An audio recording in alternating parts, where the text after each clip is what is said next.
The parking lot of the Sunny Day laundromat sat mostly empty on a Wednesday afternoon in late October, the kind of gray day that made people stay home if they could. A row of motorcycles lined the side of the building. 7 Harleys, chrome dulled by road dust, parked in formation like soldiers at rest. Inside, their riders occupied the plastic chairs along the wall, watching clothes tumble in industrial dryers and killing time the way men kill time when they've got nowhere particular to be.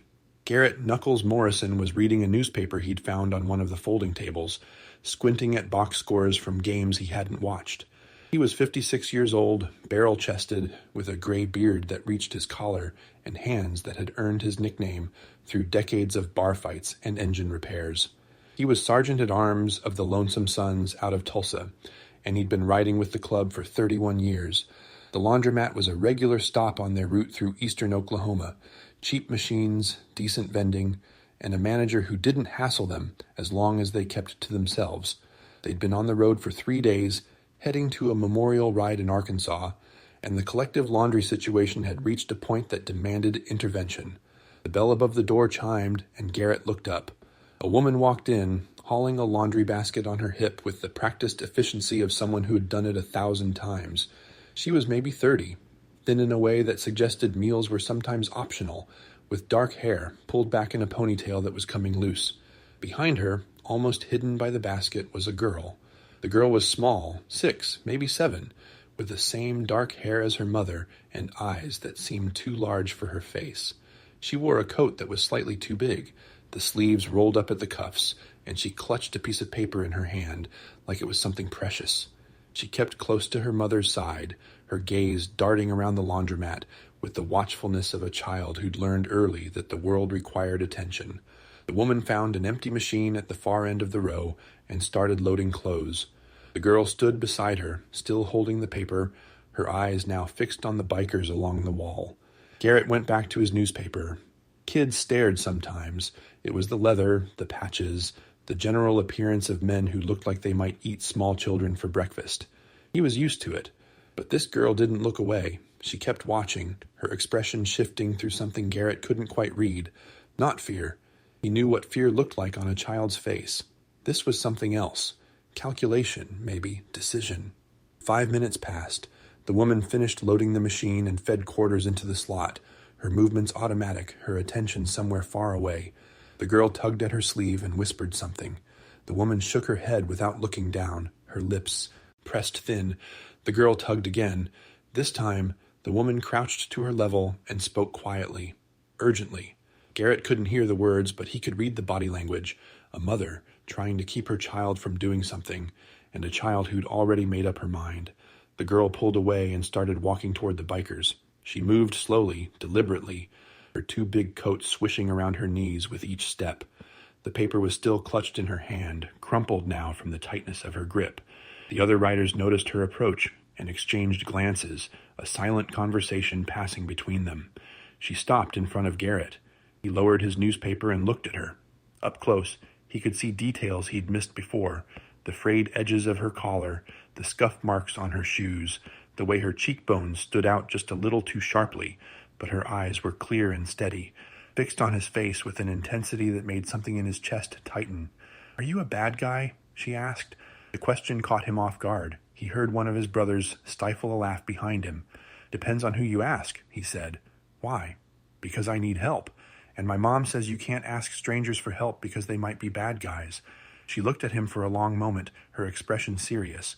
"But you don't look bad. You look sad." Garrett didn't know what to say to that. He was suddenly, uncomfortably aware of the weight he carried, the years, the losses, the things he'd done and failed to do. He wondered how a child could see it when he'd spent decades learning to hide it. "What kind of help do you need?" he asked. The girl held out the paper. Garrett took it carefully, as if it might crumble in his hands. It was a piece of notebook paper, folded and refolded until the creases had worn soft. He opened it slowly. The handwriting was a child's, big, uneven letters in purple crayon, some of them backward, all of them heartbreakingly careful. "Dear anyone, my name is Lily. I am 6. My mom works a lot, but we don't have enough money. We live in our car sometimes. My mom cries at night when she thinks I'm asleep. I don't know what to do. Can you help us? Please?" Lily Garrett read the first 3 lines and stopped. He looked at the girl, Lily, and then at her mother, who was standing by the washing machine with her hand pressed over her mouth, tears streaming down her face. He didn't finish reading the letter. He pulled out his phone and made a call. "It's Knuckles," he said when the line connected. "I need you to get everyone together. Yeah, everyone. We've got a situation." He hung up and looked at Lily, who was watching him with those 2 big eyes, waiting. "You're a brave kid," he said. "Coming over here, asking for help. That takes guts. My mom says I'm stubborn." Same thing, mostly. Garrett folded the letter carefully and tucked it into his vest pocket. "What's your mom's name?" "Rachel. Rachel Navarro." "Okay, Lily, I'm going to talk to your mom for a minute. You stay here with my friends. They look scary, but they're actually pretty nice."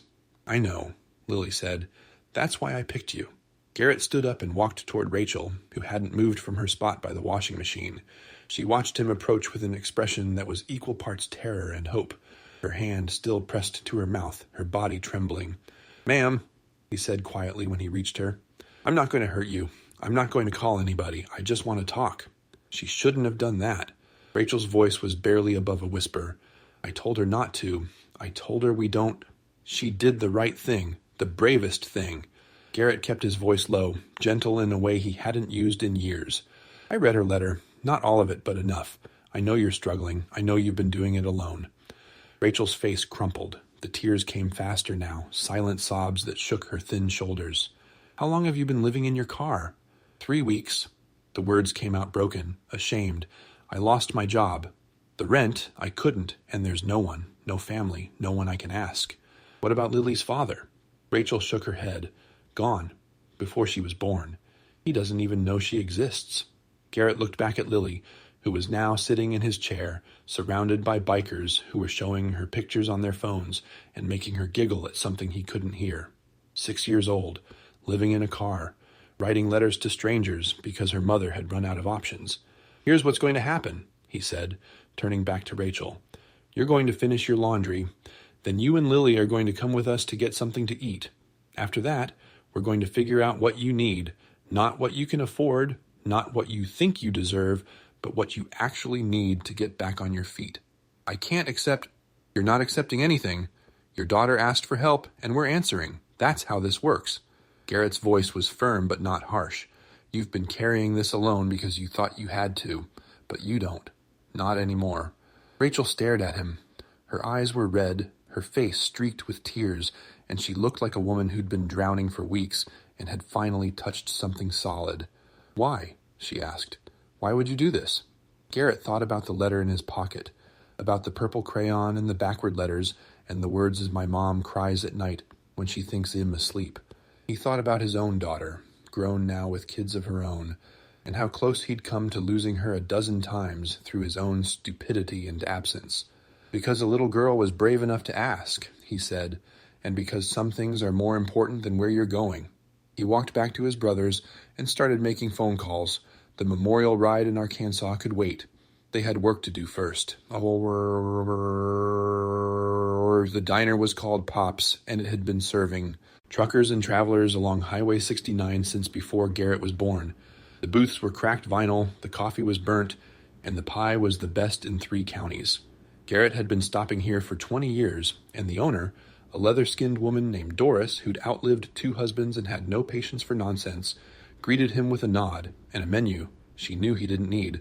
"Brought some friends," Garrett said, gesturing to Rachel and Lily, who stood uncertainly near the door. Doris looked them over with eyes that had seen everything and judged nothing. "Booth in the back's open. I'll bring coffee." They settled into the booth, Garrett on one side, Rachel and Lily on the other. The other riders took up the surrounding tables, creating a perimeter that was protective without being obvious. Lily pressed her face to the window and watched the motorcycles in the parking lot, her eyes wide with fascination. "They're so shiny," she said. "They'd better be. We spent half our lives cleaning them." Garrett slid a menu across the table to Rachel. "Order whatever you want. Whatever she wants. Don't look at the prices." Rachel opened her mouth to protest, then closed it. She looked down at the menu, and Garrett saw her hands tremble slightly as she read the options. He wondered how long it had been since she'd eaten a real meal. How long since Lily had. Doris came back with coffee and took their orders, a burger and fries for Garrett. chicken strips and mashed potatoes for Lily, and a chef's salad for Rachel that Garrett quietly upgraded to a full dinner when she wasn't looking. He also ordered 2 slices of pie for the table and a glass of chocolate milk that made Lily's face light up like Christmas morning. While they waited for the food, Garrett's phone buzzed. He checked the message and nodded to himself. "My club president's on his way," he said to Rachel. "Man named Curtis. He handles the logistics for situations like this." "Situations like this? People who need help. We do more of it than you'd think." Garrett took a sip of his coffee. "The club's got resources, connections. We know people who know people. Curtis is going to ask you some questions about your job, your skills, what you need to get stable. Then we're going to figure out a plan." Rachel shook her head slowly. "I don't understand. You don't know us. You don't owe us anything." "No, we don't. That's not why we're doing it." "Then why?" Garrett thought about how to answer. He thought about his own daughter, Melissa, who'd been about Lily's age when he'd first started writing, when he'd been more interested in the road than in being a father. He thought about the years he'd missed, the birthdays and school plays and ordinary Tuesday evenings that had slipped by while he was somewhere else, being someone else.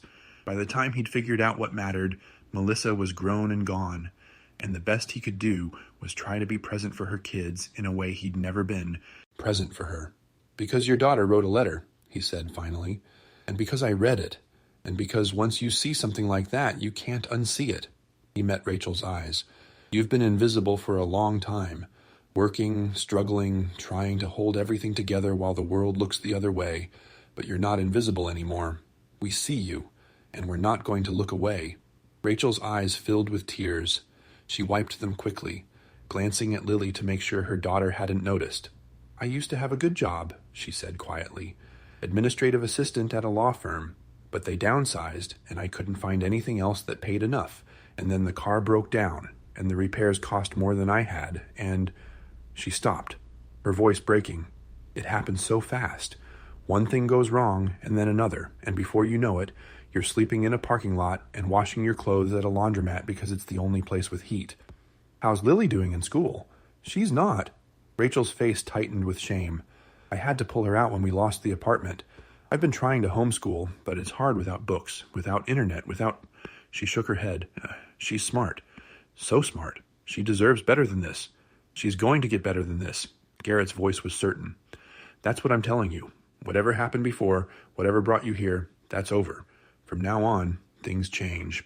The food arrived, and Lily attacked her chicken strips with the focused intensity of a child who'd learned not to take meals for granted.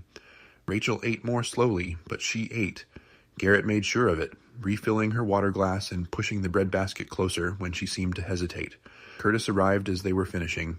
He was a big man, bigger than Garrett, with a shaved head and a beard that reached his chest. He looked like someone you'd cross the street to avoid, but when he crouched down next to the booth to talk to Lily, his voice was as gentle as a kindergarten teacher's. "Hey there, I'm Curtis. I hear you're pretty brave." Lily looked at him solemnly. "I wrote a letter." "I know. Knuckles showed me." Curtis pulled out a chair and sat down, his massive frame making the furniture look like it belonged in a dollhouse. "That was a really hard thing to do. Asking for help is scary. My mom was sad. I wanted to make her not sad. And you did. You did exactly the right thing." Curtis turned to Rachel, his expression shifting to something more businesslike. "Ma'am, I'm going to ask you some questions. Some of them might be personal, but I promise everything you tell me stays between us. We're trying to figure out how to help, and we can't do that without knowing the full picture." Rachel nodded, her hands wrapped around her coffee cup like it was the only thing keeping her grounded. Curtis asked about her work history, her education, her skills. He asked about Lily's school situation, about their car, about whether Rachel had any outstanding legal issues or debts that might complicate things. He asked about family. Was there anyone, anywhere, who might be able to help? Rachel answered everything, her voice steady even when the questions made her flinch.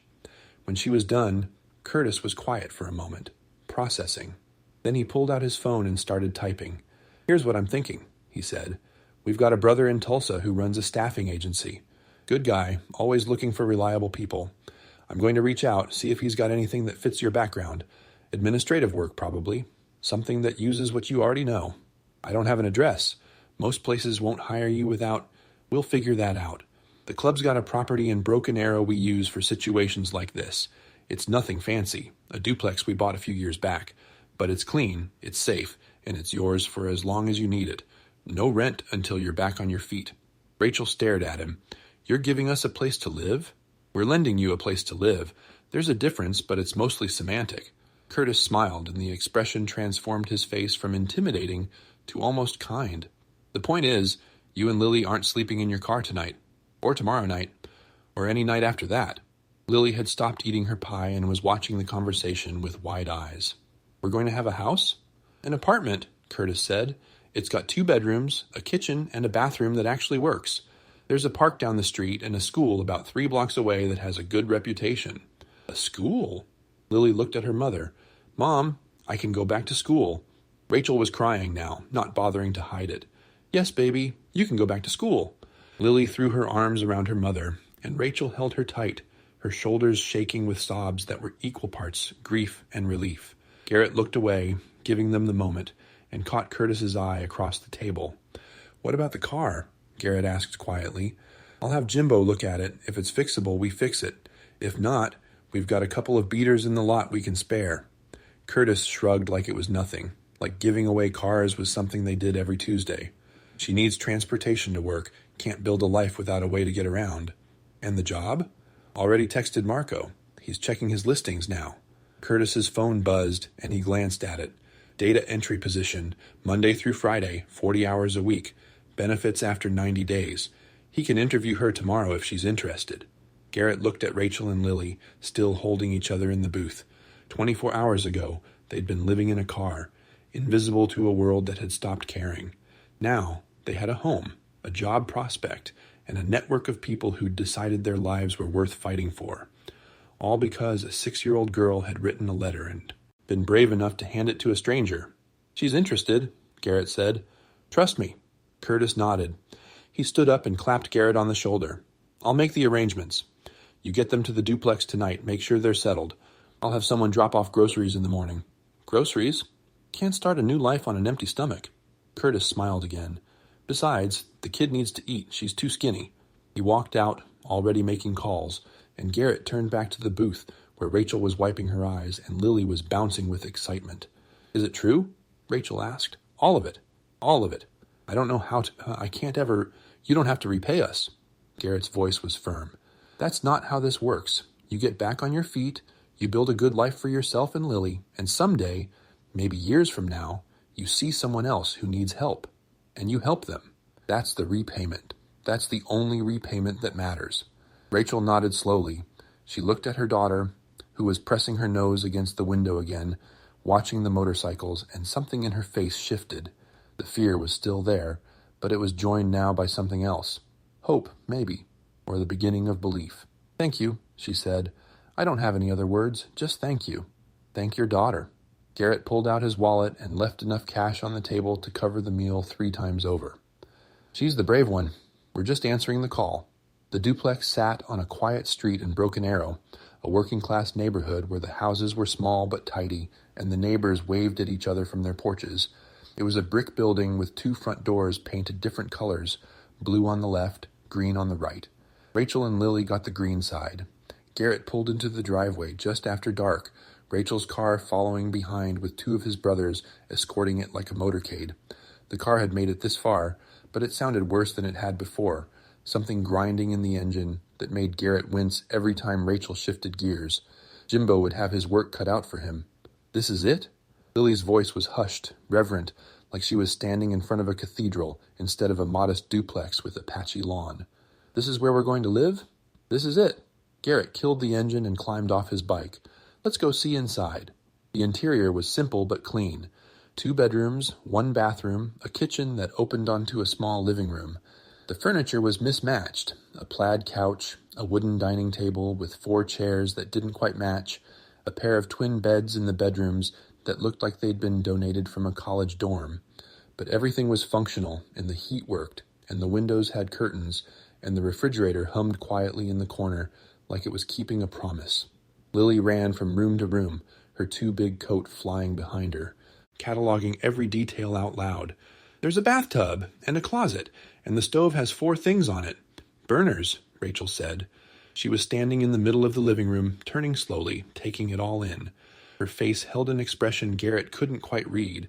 Wonder, maybe, or disbelief, or the particular grief that comes when something good happens after you've stopped expecting good things. "It's not much," Garrett said, "but it's solid. Heat's paid through the winter, part of the arrangement we've got with the utility company. You'll just need to cover electric and water once you're working." "It's everything." Rachel's voice cracked. "It's more than everything." One of Garrett's brothers, a young guy named Tick, who handled most of the club's community outreach, appeared in the doorway with a box in his arms. "Got the basics," he said. "Sheets, towels, toiletries. The grocery run's happening tomorrow morning, but I threw in some cereal and milk so the kid has breakfast." "Thank you." Rachel took the box, holding it against her chest like it was something precious. "Thank you so much." "Don't mention it." Tick grinned, the expression making him look even younger than his 26 years. "My mom was in a situation like yours once. Someone helped her out, and now I'm here, helping you. Circle of life, right?" He disappeared back outside, and Garrett helped Rachel unpack the box, while Lily explored every corner of what she'd already started calling our house. The sheets went on the beds. The towels went in the bathroom. The cereal went in a cabinet that had probably never held food before, and Rachel stood in front of it for a long moment, just looking. "I keep thinking I'm going to wake up," she said, "that this is some kind of dream, and tomorrow I'll be back in the car, trying to figure out where we're going to park tonight." "It's not a dream." Garrett leaned against the counter. "It's just people helping people. Nothing magical about it." "It feels magical." "Then maybe that's what magic actually is. Not spells and wands, just someone deciding to give a damn when they don't have to." Rachel laughed, a wet sound that was half sob. "You're a philosopher." "Nah, just a guy who's been around long enough to see some things." Garrett straightened up. "Listen, I've got to head out. The memorial ride's still happening, and I'm already a day behind. But Tick's going to check on you tomorrow, and Curtis has your number. Anything you need, anything at all, you call." "Will I see you again?" The question surprised him. He looked at Rachel, at the hope in her eyes, the uncertainty, the fragile beginning of trust, and felt something shift in his chest. "Yeah," he said. "I'll be back through in a few weeks. Check in, see how you're settling." "I'd like that." Lily came running into the kitchen, breathless with excitement. "There's a backyard. It's small, but there's a tree. Can we get a dog?" "Let's start with a plant," Rachel said, but she was smiling. "We'll work our way up." Garrett crouched down to Lily's level. "Hey, kid, I've got to go, but I want you to know something. What you did today, writing that letter, giving it to me, that was one of the bravest things I've ever seen. You saved your family. Remember that." Lily's face was serious. "I was scared." "Being brave doesn't mean you're not scared. It means you do the thing anyway." He held out his hand, and she shook it solemnly, her small fingers barely wrapping around his palm. "Take care of your mom, okay?" "I will." She paused, then threw her arms around his neck in a hug that caught him completely off guard. "Thank you, Mr. Knuckles." Garrett hugged her back, his big arms gentle around her small frame. He thought about his granddaughter, about the same age, living in Phoenix with his daughter's family. He didn't see them enough. He never saw them enough. But maybe that was something he could change too. "You're welcome, Lily. You're very welcome." He wrote out a broken arrow with the letter still in his vest pocket, the purple crayon words pressed against his heart. The highway stretched ahead, dark and empty, leading toward Arkansas and the memorial ride he'd delayed for a day. His brothers would understand. They always understood. The night was cold, but Garrett didn't feel it. He was thinking about circles, about Tick's mom and the person who'd helped her, about Rachel and Lily and the life they were about to build, about all the invisible threads that connected people across distances they couldn't see. His phone buzzed in his pocket. He pulled over to check it and found a message from Curtis. Marco confirmed the interview. "Tomorrow at 2 p.m. Tell her to wear something professional. He's got clothes if she needs them." Garrett typed back a thumbs up and sat there for a moment, looking up at the stars. 31 years he'd been riding with the club. 31 years of roads and rallies, and the particular brotherhood that came from sharing a life most people didn't understand. He'd done good things and bad things, made choices he was proud of, and choices that kept him awake at night. But today had been a good day. Today he'd answered a letter written in purple crayon, and 2 lives had changed because of it. He thought about Rachel's question, "Will I see you again?" He'd said yes, and he'd meant it, but he was starting to realize it wasn't just about checking in. It was about something bigger, a connection that had formed in a laundromat between a biker reading a newspaper and a little girl brave enough to ask for help. Some things happen for a reason. Garrett had never been sure he believed that, but tonight, on a dark highway in eastern Oklahoma, he was willing to consider the possibility. He kicked the bike to life and pulled back onto the road, the engine's roar swallowing the silence. Arkansas was waiting, and so was a memorial for a brother who died too young, and after that, who knew? The war. Road went where the road went, but in a few weeks it would go back to Broken Arrow, back to a green door on a quiet street, and a little girl who'd taught him something he'd forgotten he needed to learn. Bravery wasn't about not being scared. It was about doing the thing anyway. Rachel got the job. The interview lasted 45 minutes, and by the end of it, Marco, a heavy-set man with a salt and pepper beard and the patient demeanor of someone who'd spent 30 years matching people with positions, had offered her a full-time role starting Monday. Data entry for a medical billing company, 40 hours a week, $12 an hour to start with a raise after 90 days. It wasn't much, but it was enough. It was a foundation. "You're overqualified," Marco told her as she signed the paperwork, "but that's not a bad thing. Work hard, show up on time, and there's room to move up. The company likes promoting from within." Rachel's hands shook as she wrote her signature.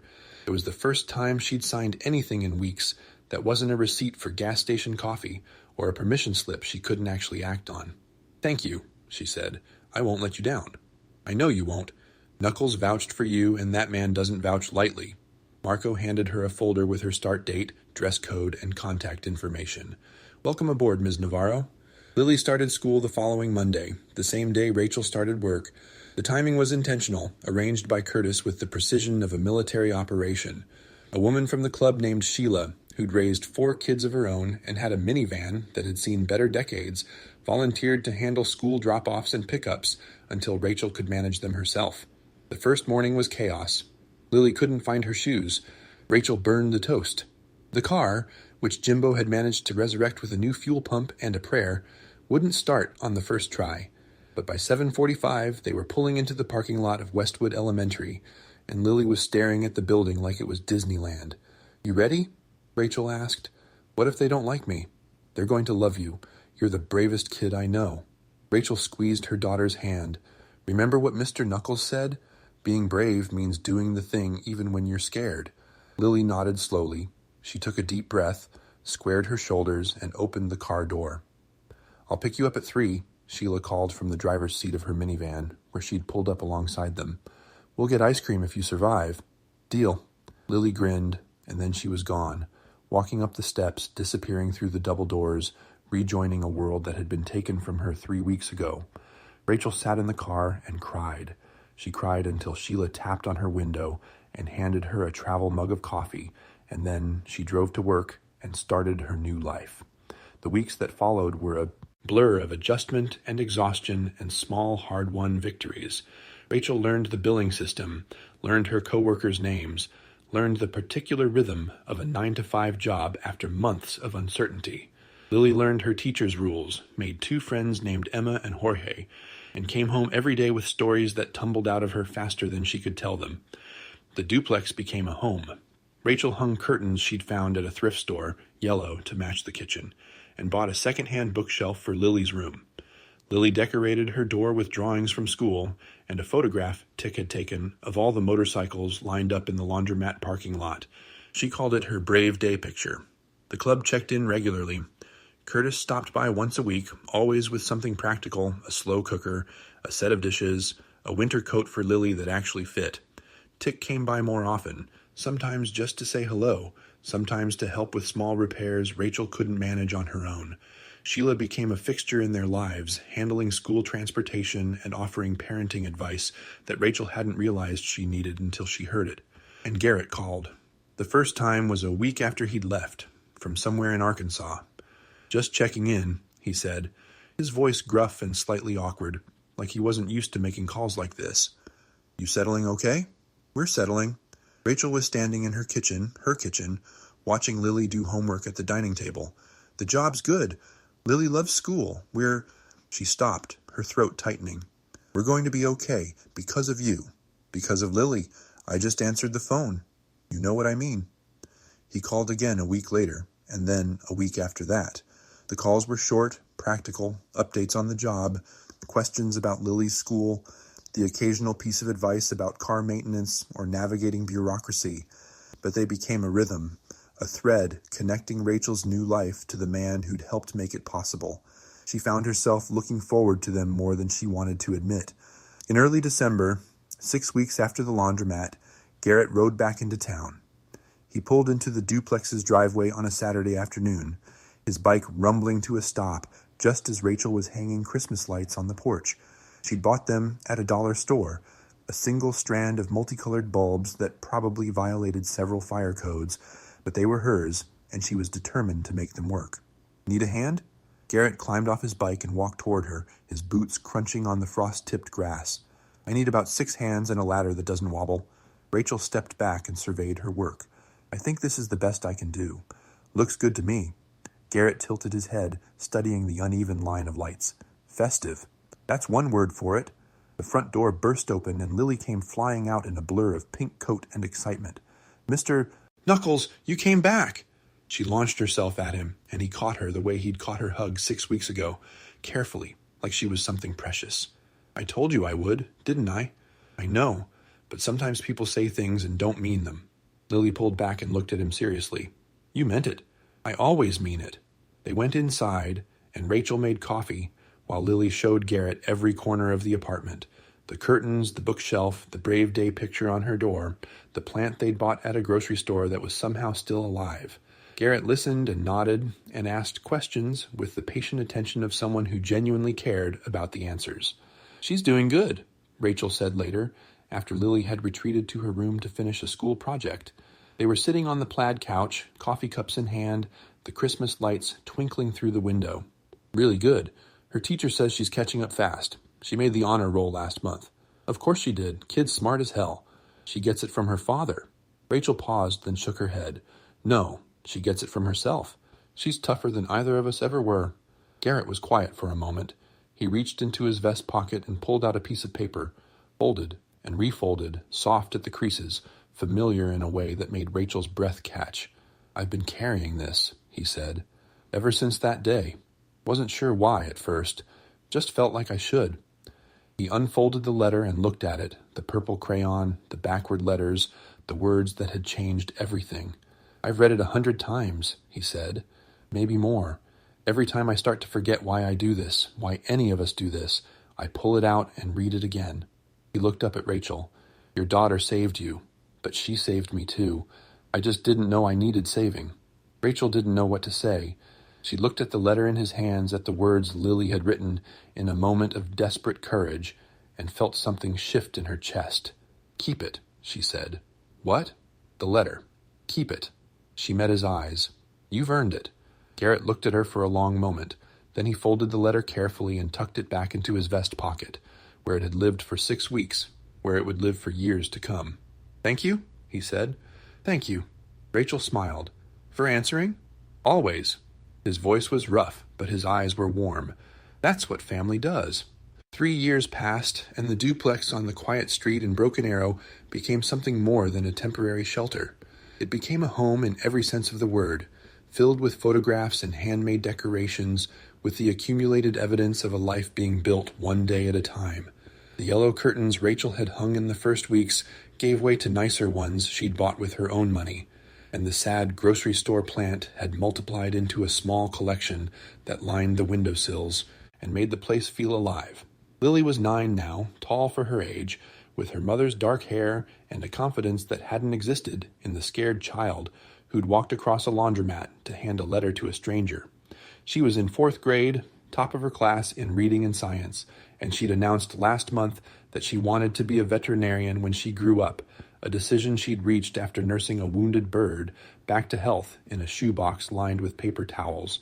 Rachel had been promoted twice. She was a team lead now, supervising a group of 5 data entry specialists and training new hires when they came on board.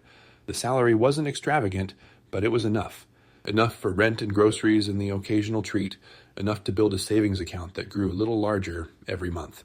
She'd bought a new car last spring, a modest sedan that started every time and didn't make alarming noises on the highway.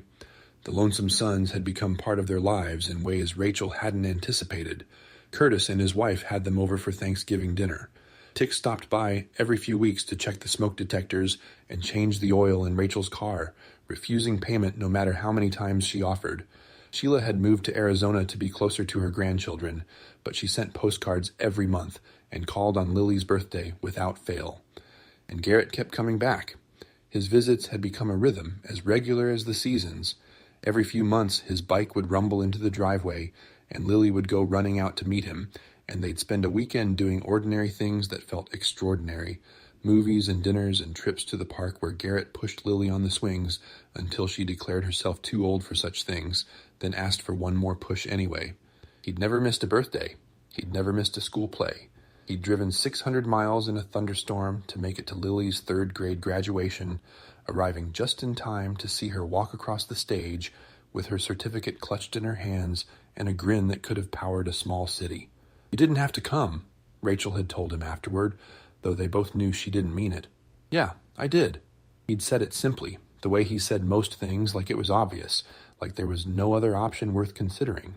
On Lily's 9th birthday, Garrett arrived with a gift that made Rachel's breath catch when she saw it. It was a motorcycle helmet, child-sized, purple with silver stars, custom painted by a brother who did that kind of work. On the back, in flowing script, was a single word: brave. "Figured it was time," Garrett said as Lily turns the helmet over in her hands, her eyes wide. "Your mom's okay with it. You can ride with me sometime, just around the block. Nothing crazy." Lily looked at Rachel with an expression of desperate hope, the same expression she'd worn when she'd asked about getting a dog years ago, except amplified by about 1,000. Rachel had thought she'd say no. She'd planned to say no. Motorcycles were dangerous, and Lily was only 9, and there were 100 reasons to refuse. But she looked at her daughter, and she looked at Garrett, and she remembered a day in a laundromat when a little girl had been brave enough to ask a stranger for help. "Just around the block," she said. Lily's shriek of joy probably woke the neighbors. Later that night, after the cake had been eaten and the presents unwrapped, and Lily had finally crashed in a sugar-induced coma, Rachel and Garrett sat on the porch and watched the stars. The Christmas lights from years past had been replaced with better ones, still multicolored, still slightly uneven, but they weren't lit now. The night was warm, early autumn, the kind of evening that made you want to sit outside and think about nothing in particular. "She's going to be okay," Garrett said. It wasn't a question. "She's going to be better than okay," Rachel smiled. "She's going to be amazing." "She already is." They sat in comfortable silence for a while. The neighborhood was quiet, the only sound the distant hum of highway traffic and the occasional bark of a dog. "I never properly thanked you," Rachel said eventually. "I've said the words 100 times, but I don't think I've ever really—" She stopped, searching for what she wanted to say. "You saved our lives, not just that day, but every day since. You and Curtis and Tick and everyone else. You gave us a future. You gave yourselves a future. We just opened the door. You did more than that." Rachel turned to look at him. "You showed up. You kept showing up. Do you know how rare that is? How many people say they're going to help and then disappear the moment it gets hard? It wasn't hard. Don't do that." Her voice was gentle but firm. "Don't pretend like it was nothing. You changed the course of our lives. You changed who Lily is going to become. That's not nothing. That's everything." Garrett was quiet for a long moment. He reached into his vest pocket and pulled out a piece of paper, folded and refolded so many times that the creases had worn thin. The purple crayon faded but still legible. "I still carry it," he said, "every day." Rachel looked at the letter. She hadn't seen it in 3 years, but she remembered every word. "My name is Lily. I am 6. My mom cries at night when she thinks I'm asleep. I read it when I need reminding," Garrett continued, "when the road gets long, or the world feels heavy, or I forget why any of this matters." He traced the edge of the paper with his thumb. "This letter saved me, Rachel. I was lost, and I didn't even know it. Just riding from one place to the next, telling myself the movement was enough. But it wasn't. It was just running." "What were you running from?" "Everything I'd missed. Everything I'd done wrong." He shook his head slowly. "I was a lousy father. Not cruel, just absent. Always somewhere else, always chasing. Something I couldn't name. By the time I figured out what mattered, my daughter was grown and gone. And I'd missed most of her life." He paused. "I've got grandkids I barely know. A family I see twice a year if I'm lucky. I'm sorry." "Don't be. It was my choice, my mistake." He looked at her. But Lily, she gave me a chance to do it different. Not with my own family, but with yours. Every birthday I show up to, every school play, every Sunday dinner, it's me trying to be the person I should have been 30 years ago. Rachel felt tears prick at her eyes. You are that person. You've been that person every day since we met you. Maybe. Garrett tucked the letter back into his pocket. Or maybe I'm just someone who got lucky enough to find a little girl brave enough to ask for help. He stood up, stretching muscles that had gotten stiffer over the years, and looked out at the quiet street. I should go. Long ride tomorrow.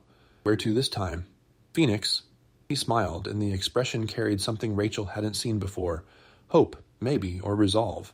Going to see my daughter. Spend some time with the grandkids. Try to be present for once. That's good, Garrett. That's really good. It's overdue. He turned to face her. But I'll be back. Couple months, maybe. Lily's got a science fair coming up, right? In November. I'll be there. He walked to his bike, his boots crunching on the gravel driveway. Rachel followed him, arms wrapped around herself against the cooling air. Garrett. He turned. Thank you, she said. For everything. For all of it. He looked at her for a long moment, this woman who'd been drowning 3 years ago and had learned how to swim. Then he nodded, the way he always nodded. Steady, certain, a promise that didn't need words. Tell Lily I'll see her soon. She knows. She always knows.